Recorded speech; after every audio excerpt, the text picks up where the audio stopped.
Hello, welcome back to my YouTube channel. आज हम लोग स्टार्ट करेंगे हिस्ट्री का पहला यूनिट। ये है आपका सेकंड सेमेस्टर का सिलेबस। टॉपिक है आपका सर्वे ऑफ लिटरेचर।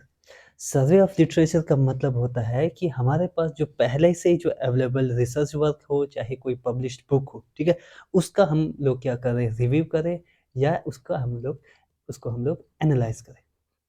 ठीक है, इस चैप्टर में हम लोग, इस वीडियो में हम लोग डिफरेंट सोर्सेज को ही एनालाइज करेंगे और उसका एक कॉम्प्रिहेंसिव समरी भी हम लोग उसका देखेंगे। ठीक है, सबसे पहले आता है हम डिस्कस करेंगे origin and geographical extent of the वैदिक पीरियड, अर्ली वैदिक पीरियड। ठीक है, अगर हम बात करें ओरिजिन की तो आप लोगों को याद होगा फर्स्ट सेमेस्टर में आप लोगों ने हड़प्पन सिविलाइजेशन के बारे में पढ़ा था और उसमें एक थ्योरी था decline of causes of decline of Harappan civilisation. उसमें एक थ्योरी कहते थे कि इन्वेजन ऑफ आर्यंस की वजह से हड़प्पन सिविलाइजेशन जो है डिक्लाइन हो गया। ठीक है, वहां पर आपने पहली बार आर्यंस के बारे में सुना। ठीक है, लेकिन यहाँ पर हम ओरिजिन नॉर्दर्न इंडिया में आर्यंस कैसे आए इसके बारे में थ्योरीज पढ़ेंगे। ठीक है, ज़्यादा थ्योरीज को पढ़ने की जरूरत नहीं है। ठीक है, हम लोग थोड़ा सिर्फ रिव्यू ले रहे हैं। तो सबसे पहले एक थ्योरी आता है मैक्स मिलर का थ्योरी। वो कहते हैं कि जो आर्यंस है वो सेंट्रल एशिया से नॉर्दर्न इंडिया की तरफ माइग्रेट होकर के आए। ठीक है, वहीं पर एक थ्योरी है बाल गंगाधर तिलक का भी। ठीक है, उनका कहना है कि ये जो आर्यंस है वो आर्टिक रीजन से आए। ठीक है, और कहीं पर कुछ हिस्टोरियंस तो यही कहते हैं कि ये आर्यन जो है हमारे सेंट्रल इंडिया के ही ट्राइब्स थे। ठीक है, उनका ये मानना है। ठीक है, लेकिन जो ये मैक्स मिलर का जो थ्योरी है इसको सबसे ज़्यादा सही माना जाता है। ठीक है, क्योंकि इसके पीछे रीजंस है। ठीक है, रिसर्च वर्क्स हैं। वो कहते हैं कि जैसे देखो जो लैंग्वेज जो है, जो आर्यन है वो इंडो यूरोपियन लैंग्वेज में आता है। ठीक है, और अगर आप यूरोपियन लैंग्वेजेस को देखोगे तो वो काफ़ी ज़्यादा हमारे संस्कृत के साथ मैच होता है। ठीक है, तो सेंट्रल एशिया एक ऐसा रीजन है जहाँ से यूरोप की तरफ भी लोग इजिली माइग्रेट हो सकते हैं और वहाँ से इंडिया की तरफ भी इजिली माइग्रेट होकर के आ सकते हैं। ठीक है, तो काबुल के वहाँ पर दो पासेस हैं। ठीक है, वहाँ से अफगानिस्तान, अफगानिस्तान से पाकिस्तान, वहाँ से इंडिया की तरफ इजिली आ सकते हैं। ठीक है, तो इसी को सोर्स लेकर के ये थ्योरी जो है उन्होंने दी है।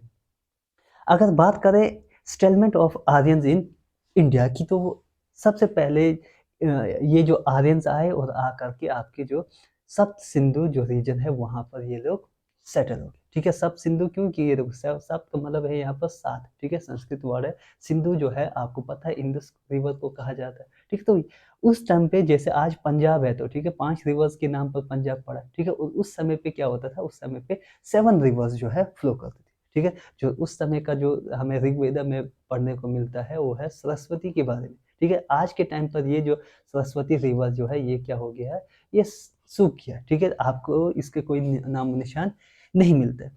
लेकिन जो बाकी 6 रिवर्स है वो आपको आज भी देखने को मिलता है। ठीक है, जैसे मॉडर्न डे में क्या नाम दिया जाता है, मॉडर्न डे में जैसे इंदुस है, रावी है, ठीक है, ब्यास है, सतलुज है, ठीक है, चिनाब है, ठीक है, और उसके साथ कौन सा छूट गया, झेलम। ठीक है, झेलम छूट गया। लेकिन उस टाइम पर इनके अलग अलग नाम होते थे। ठीक है, जैसे सिंधु, जैसे बियास को विपासर कहा जाता है। ठीक है, और उसके साथ सतलुज को तुतुई कहा जाता है, कहा जैसे नाम दिया हुआ है। ठीक है, और उसके साथ रावी को परुषी। ठीक है, परुषी वही रिवर है जहाँ पर आपको ऋग्वेदा में पढ़ने को मिलता है बैटल ऑफ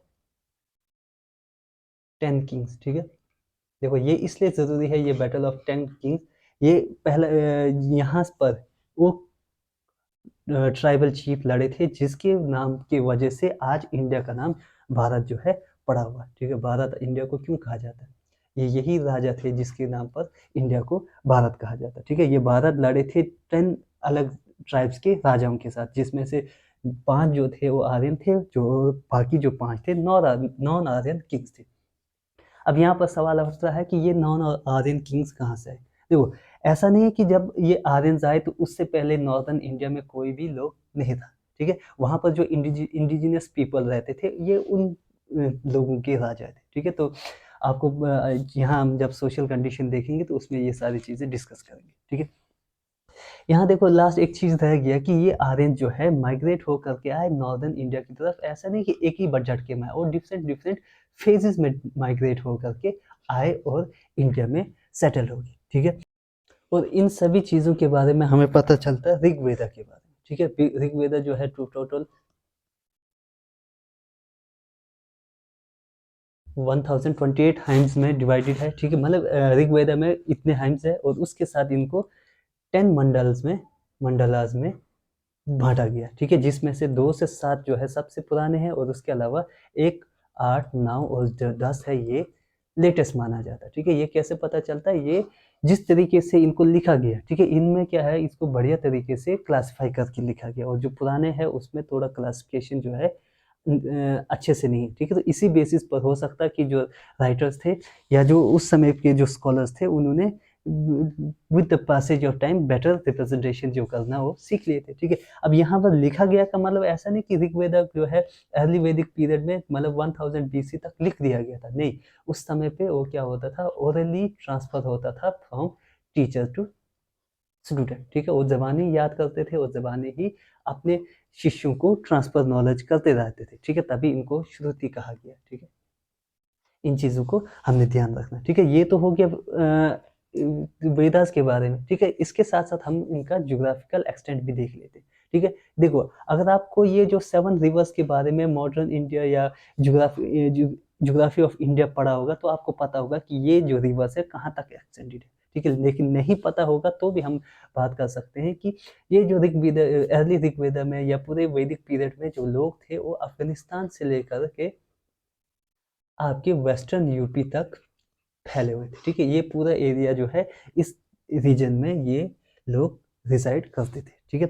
अब इसके बाद ये देखो, ये इसके बाद मैंने क्या किया कि आपको एक समरी जो है लिख करके दे दिया, ठीक है। इसको आप लोग बढ़िया से पढ़ सकते हो।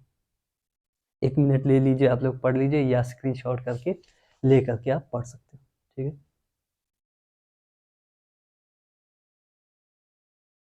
इसके बाद हम बात करते हैं सोशल कंडीशन की, ठीक है। अर्ली वैदिक पीरियड में सोशल कंडीशन कैसा था? अगर बात करें उस समय की सोसाइटी की, तो बात को आपको पता होगा, वर्ण सिस्टम के बारे में आपने पढ़ा होगा। वर्ण सिस्टम जो है, ऐसा कहा जाता है कि एक जो प्रीमेल बीइंग थे, या हम कह सकते हैं हिंदी में या वैदिक उसमें पुरुषा कहा गया, ठीक है। एक जैसे ब्रह्म, कहीं कहीं तो आपको सुनने में आता था कि ब्रह्मा के शरीर में से ये लोग निकले, ठीक है। तो कहा जाता कि ये जो प्रीमेल बॉडी था, या क्रिएचर था, या पुरुष था, इनके माउथ से जो है ब्राह्मण्स निकले, ठीक है। ऐसे ही एक थ्योरी है। और उसके सब ब्राह्मण्स कहाँ से निकले? माउथ से, ठीक है। उसके बाद क्षत्रिय जो है उनके आम से निकले, ठीक है। उसके बाद वैश्य जो है उनके थाई से निकले, और उसके साथ लास्ट आ गया शूद्र, ठीक है। शूद्र जो है उनके फिट से निकले, ठीक है। इसी बेसिस पर क्या है कि इनके ऑक्यूपेशन भी क्या है, डिवाइडेड थे उस समाज में, ठीक है। ब्राह्मण जो है वो संस्कृत पढ़ते थे, ठीक है। उसके साथ साथ जितने भी रिचुअल और रिलीजियस वर्क होते थे वो ब्राह्मण्स करते थे, ठीक है। मतलब टीचिंग का काम भी ये लोग करते थे। उसके साथ क्षत्रिय जैसे आम से निकले तो बाजू, ठीक है, योद्धा होते थे ये लोग। जैसे राजा भी इसी वर्ण से बनते थे, और उसके साथ साथ वॉरियर्स होते थे ये लोग। और वैश्य जो है ट्रेडर्स एंड मर्चेंट्स होते थे, ठीक है। ये व्यापारी हुआ करते थे। और लास्ट रह गया शूद्र, ठीक है। शूद्र जो है लेबर्स होते थे, ठीक है। और जो अदर मिलेनियल वर्क्स होते थे वो ये लोग करते थे। और स्टार्टिंग अर्ली वैदिक पीरियड में ये जो वर्ण सिस्टम है, ये किस बेसिस पर? ये आपके ऑक्यूपेशन के बेसिस पर मिलता था।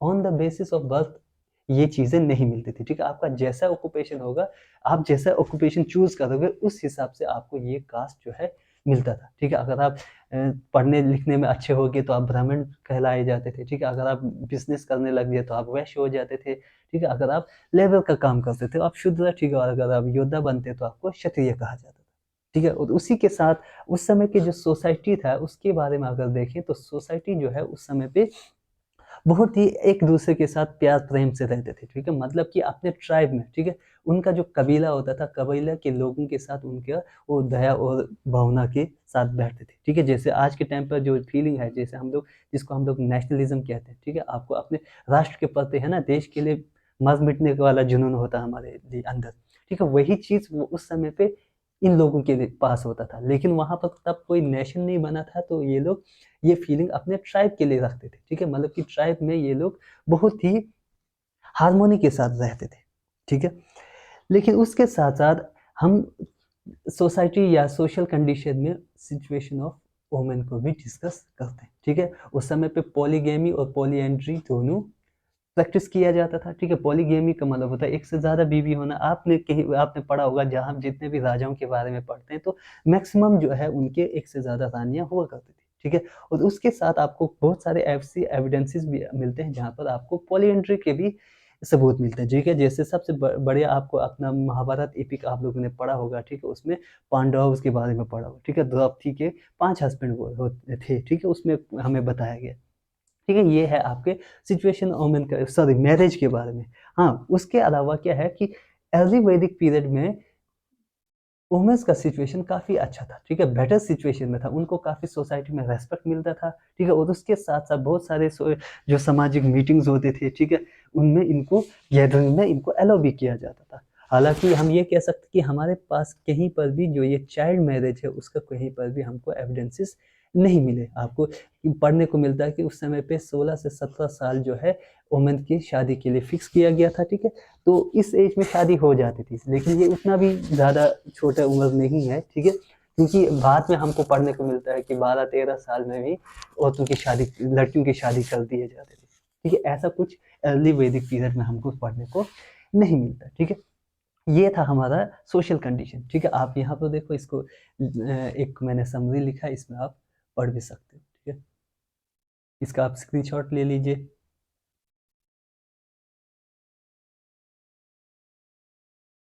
नेक्स्ट हम लोग बात करेंगे रिलीजियस कंडीशन ड्यूरिंग अर्ली वैदिक पीरियड, ठीक है? अगर हम रिलीजन को देखें तो उस समय पे देखो, नेचर वर्शिप जो है अर्ली वैदिक में, नेचर वर्शिप को काफ़ी इम्पोर्टेंस दिया जाता था, ठीक है? क्यों? क्योंकि देखो उस समय पे अगर हम इम्पोर्टेंट गॉड्स को देखें तो कौन-कौन आता है? हमें देखने को मिलता है अग्नि और इंद्र, ठीक है? इंद्र जो है सबसे ज़्यादा ऋग्वेदा में ज़्यादा बार मेंशन किया गया है, ठीक है? उसके बाद वरुण आता है, ठीक है? और सोमा आता है और मित्रा, ठीक है? ये ऐसे गॉड्स हैं जिनके बारे में सबसे ज़्यादा आपको इंद्र में मेंशन किया है, ठीक है? जितने बार ज़्यादा मेंशन होगा मतलब वो उतना ज़्यादा इम्पोर्टेंट है, ठीक है? तो इंद्र को क्यों? क्योंकि देखो, इंद्र जो है रेनफॉल के लिए भी इनको पूजा जाता था, और उसके साथ इंद्र को फोर्ट ब्रेकर भी कहा जाता, ठीक है? क्यों? क्योंकि देखो उस समय पे जैसे मान लो कोई भी वॉर होगा, ठीक है? तो फोर्ट्स में ये लोग शायद से अपने आप को क्या करते होंगे, मतलब दुश्मन छुपते होंगे, ठीक है? तो इंद्र को पूछते, युद्ध में जाने से पहले ये लोग, ऐसे कहा जाता कि ये लोग इंद्र देवता की पूजा करते थे, ठीक है? और उसके साथ देखो अग्नि तो मोस्ट इम्पोर्टेंट है। अगर आप आज भी देखो तो आपका कोई भी रिचुअल जो है विदाउट फायर जो है कंप्लीट नहीं होता। आप अग्नि पूजा कराते हो, ठीक है? अग्नि पूजा नहीं भी कराओगे तो पूजा में आग का इस्तेमाल होता ही है, ठीक है? और उसके साथ उस समय पे सर्दी से बचने के लिए, खाना बनाने के लिए, ठीक है, तो अग्नि का इस्तेमाल होता था। तो हम ह्यूमन्स कैसे करते हैं, जिससे हमें कुछ मिलता है तो हम उसी की पूजा करते हैं, ठीक है? और उसी के साथ देखो तभी अग्नि है, वरुण है, ठीक है? एग्रीकल्चर और ह्यूमन लाइफ सर्वाइवल के लिए पानी ज़रूरी है, ठीक है? और उस सभी के साथ-साथ डांस एंड म्यूज़िक के लिए मदिरा जो है ये भी इम्पोर्टेंट होता था, ठीक है? तो सोमा जो है एक इंटॉक्सिक प्लांट को कहा, ऐसे उसका मतलब सोमा जो है इंटॉक्सिक प्लांट्स के लिए मेंशन मिला है हमें ऋग्वेद में। तो हम कह सकते हैं कि सोमा की पूजा करते थे, तो मतलब ये लोग थोड़ा-सा जो जैसे आज के टाइम में शराब-वराब है, वैसा ये लोग उसका भी सेवन करते होंगे, ठीक है? और लास्ट में जो मित्रा है, मित्रा का मतलब हो गया फ्रेंडशिप, ठीक है? मित्र बोलते हैं ना आज हिंदी में, ठीक है? तो फ्रेंडशिप, तो कहा जो हम इससे ये कह सकते हैं कि उस ज़माने में भी जो फ्रेंडशिप या हम हार्मोनियल रिलेशनशिप है, इसको भी काफ़ी इम्पोर्टेंस देते होंगे, क्योंकि देखो ह्यूमन रेस के सर्वाइवल के लिए पीस बहुत ज़रूरी है, ठीक है? ऐसा नहीं कि आप शक्तिशाली हो तो ही आप सर्वाइव कर सकते हो, नहीं, सबसे ज़रूरी है पीस। पीस होगा तो आप बिना लड़े झगड़े भी रह सकते हो, ठीक है? तो हार्मोनियल रिलेशंस बनाने के लिए पीस, या हम कह सकते हैं कि पीस को बनाने के लिए हार्मोनियल रिलेशंस वो लोग बनाते होंगे एक दूसरे के साथ, ठीक है? और उसी के साथ-साथ अगर हम इन प्रैक्टिस को देखें, उनके रिचुअल्स को, ठीक है? तो हमें देखने को मिलता है कि उस समय पे जो भगवान है उनको ये क्या करते थे, मना करके रखते थे, ठीक है? मतलब कि आपने देखा होगा अगर आप रूरल एरिया में रहते हो, ठीक है, सिटीज़ में तो नहीं होता अगर, लेकिन रूरल एरियाज़ में देखते हो तो कोई भी फेस्टिवल होगा तो हम क्या करते हैं, इंडिया में खास करके फेस्टिवल में गॉड एंड गॉडेसेस को ऑफरिंग्स करते हैं, ठीक है, और कहीं-कहीं पर भी तो सैक्रिफाइसेस भी दिए जाते हैं, ठीक है, भेड़-बकरी के सैक्रिफाइसेस देते हैं। हाँ, आज आज ये जो सैक्रिफाइसेस जो हैं ये रिड्यूस हो गए हैं, लेकिन फिर भी ऑफरिंग्स तो आप देते ही हैं। आपने देखा होगा कोई भी बैसाखी भी आएगा तो गॉड को ऑफरिंग देते हैं, ठीक है, न्यू ईयर पे भी बुद्धिस्ट लोग ऑफरिंग्स देते हैं, ठीक है, मुस्लिम लोग ऑफरिंग देते हैं, हिंदू लोग ऑफरिंग्स देते हैं। आप लोगों ने देखा होगा भोग बना करके लेके जाते हैं, है ना? हलवा पूड़ी बना करके वो चढ़ाते हैं, ठीक है? तो ये क्या है? ये भगवानों को मना करके रखते थे और उसके साथ अगर उनको ऐसा लगता था कि भगवान उनसे रूठ गए, ऐसा भी मानते थे कि भगवान उनसे रूठ जाते हैं। फिर वो ये फिर से ऑफरिंग्स देते थे, फिर से ये सैक्रिफाइसेस देते थे और उनसे भगवान को मनाने की कोशिश करते थे, ठीक है? और उसके साथ-साथ ये नेचर को काफ़ी ज़्यादा इम्पोर्टेंस देते थे, ठीक है? उसके साथ ये लोग जो थ्योरी ऑफ रीइन्कार्नेशन, ठीक है? इसको भी मानते थे। ठीक है, रीइन्कार्नेशन एंड कर्मा जो है इन दोनों को मानते थे। उन यहाँ देखो अर्ली वैदिक पीरियड में साल्वेशन या इनलाइटमेंट वाला कॉन्सेप्ट अभी नहीं आया था। वो लोग मानते थे कि हम मरेंगे तो फिर से जन्म लेंगे, ठीक है, तो इसलिए थ्योरी ऑफ कर्मा पर बिलीव करते थे और इसको काफ़ी इंपॉर्टेंस देते थे, ठीक है, और इन सभी चीज़ों में देखो मेन इंपॉर्टेंट है ये जो जितने भी रिलीजियस नॉर्म्स को परफॉर्म करने का राइट था वो सिर्फ और सिर्फ ब्राह्मण्स के पास ही था, ठीक है, मतलब कि ब्राह्मण्स ही सारे रिचुअल्स जो है परफॉर्म करते थे, ठीक है, इसका भी मैंने डिटेल समरी आपको दे दिया है, आप इस बार इसको स्टडी कर सकते हैं।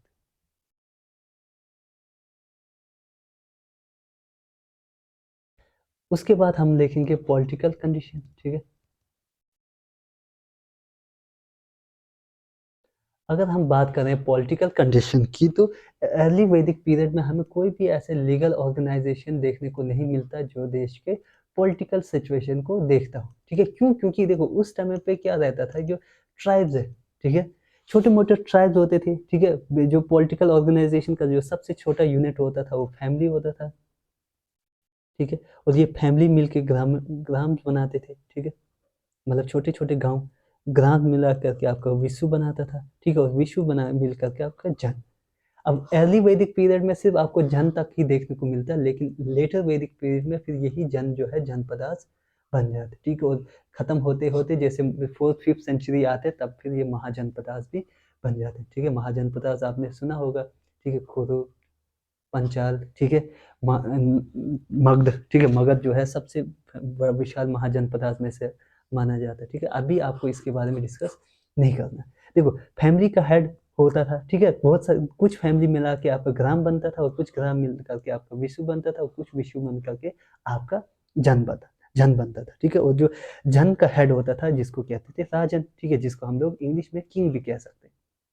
और ये किंग ही होता था आपका पॉलिटिकल हेड, ठीक है, जिसको असिस्ट करता था आपका पुरोहित और सेनानी, ठीक है, सेनानी सेनानी हो सकता है, देखो सेनापति और पुरोहित जो है रिलीजियस उसमें, ठीक है, जैसे मतलब जो ब्राह्मण होते थे ये जैसे विशिष्ट, ठीक है, विश्वामित्र, ठीक है, ये उस समय के जो सब जो हमें ऋग्वेद में नाम मिलते हैं ये फेमस पुरोहित से, ठीक है, विशिष्ट और विश्वामित्र, ठीक है, और उसके अलावा पॉलिटिकल सिचुएशन में देखें तो हमें मिलता है किसके बारे में, आपके सभा और समिति, ठीक है, सभा और समिति के नाम, सॉरी ये स्पेलिंग, समिति, ठीक है, ये 2 शब्द आपको देखने को मिलता है, ठीक है, और उसके साथ विधाता भी आता है, ठीक है, इतना हमको डिटेल में जाने की ज़रूरत नहीं है। देखो सभा क्या रहता था, सभा जो का मतलब होता था जब गाँव के जो इम्पोर्टेंट लोग, ठीक है, जिस देखो पुराने आज तो पढ़े-लिखे लोग हो जाते हैं या नौकरी वाले, ठीक है, लेकिन उस समय पे जो गाँव के ओल्ड मेंबर्स होते हैं, ठीक है, कुछ जब प्राइवेट या कुछ इम्पोर्टेंट मीटिंग होना होता था, उसको कहते थे सभा। उसमें जो गाँव के ज़्यादातर बुजुर्ग लोग ही पार्टिसिपेट करते थे, ठीक है। उसके अलावा जो समिति होता था, उसमें कॉमन फ़ोल्क, ठीक है, मतलब कि सभी लोग जो है उसमें पार्टिसिपेट कर सकते थे और कोई भी अपने एरिया के रिलेटेड या उनके ट्राइब के रिलेटेड कोई भी बात हो उसके बारे में सभी लोग डिस्कस करते थे, ठीक है। और ओवरऑल हम लोग कहें तो अर्ली वैदिक पीरियड में जो पॉलिटिकल सिस्टम जो था वो डिसेंट्रलाइज था, ठीक है, क्योंकि हमें ऐसा कोई महान राजा का नाम सुनने को नहीं मिलता जिसने, ठीक है, पूरा पावर जो है अपने हाथ में कंसोलिडेट करके रखा हो, ऐसा कोई एग्जांपल नहीं है, ठीक है। इसका भी देखो आपको समरी जो है ये है, आप देख सकते हो। और उसके बाद लास्ट हमारा आ जाता है इकोनॉमिक कंडीशन, ठीक है। अगर हम बात करें इकोनॉमिक कंडीशन की, तो आपको पता है इससे पहले का जो सिविलाइजेशन था, हड़प्पन सिविलाइजेशन एक अर्बन सिविलाइजेशन था, ठीक है, लेकिन वैदिक पीरियड में सोसाइटी जो है फिर से रूरल बन गया था, ठीक है। तो रूरल बनने का मतलब है जैसे वक्त बीतते गए ये लोग पेस्टोरल लाइफ को छोड़ करके एग्रीकल्चर करना ज़्यादा स्टार्ट कर दिए, ठीक है। और एग्रीकल्चर की बात करें तो उस समय पे वीट, राइस, बार्ले, ठीक है, ये जो है मेजर क्रॉप्स हुआ करते थे, ठीक है। और उसके साथ साथ एनिमल्स की बात करें तो हमें ऋग्वेद में एनिमल जो सबसे ज़्यादा मेंशन मिलता है वो आता है हॉर्स, ठीक है। और उसके साथ साथ काउ, ठीक है, ये दो सबसे इंपॉर्टेंट एनिमल्स होते थे, ठीक है। और काउ जो है उस समय पर वेल्थ को डिफाइन करता था, ठीक है। कहते थे जिसके पास जितना ज़्यादा काऊ होगा वो उतना ज़्यादा वेल्थी माना जाता था। और उसके साथ साथ काऊ को काफ़ी होली भी माना जाता था, ठीक है। उस समय पे जैसे काऊ को हत्या करना काफ़ी बड़ा क्राइम माना जाता था, ठीक है। इवन कि आज भी इंडिया में गौ हत्या जो है एक क्राइम माना जाता है। और हॉर्स इसलिए इम्पोर्टेंट था क्योंकि देखो हॉर्स हॉर्स से क्या बनाया जा सकता था, चैरियट, ठीक है, जो कि युद्ध में भी काम आता था, उसके साथ साथ ट्रांसपोर्टेशन में भी काम आता है, ठीक है। और उसके साथ अगर हम बात करें ट्रेड एंड कॉमर्स की, ठीक है, तो अर्ली वैदिक पीरियड में ट्रेड और कॉमर्स का ज़्यादा हमें सुनने को या पढ़ने को नहीं मिलता, ठीक है।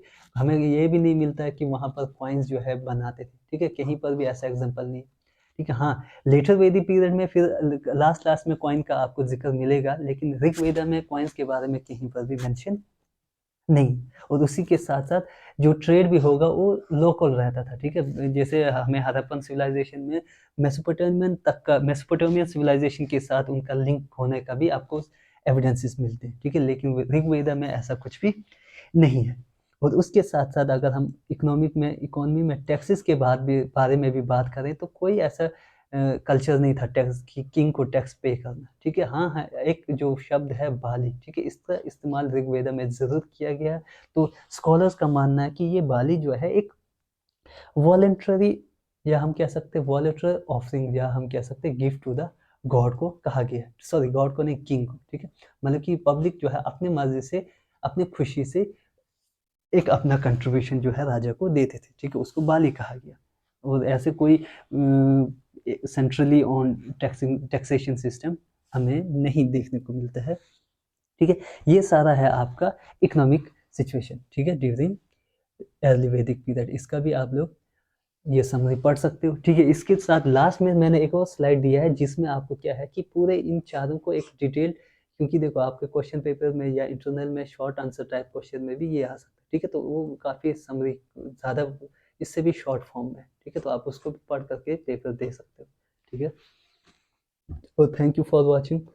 अगर आपको पसंद आता है तो इस चैनल को लाइक करना, सब्सक्राइब करना और अपने फ्रेंड्स में शेयर करना। Thank you. ये आपका सबसे शॉर्ट में समरी है, ठीक है, देख लो।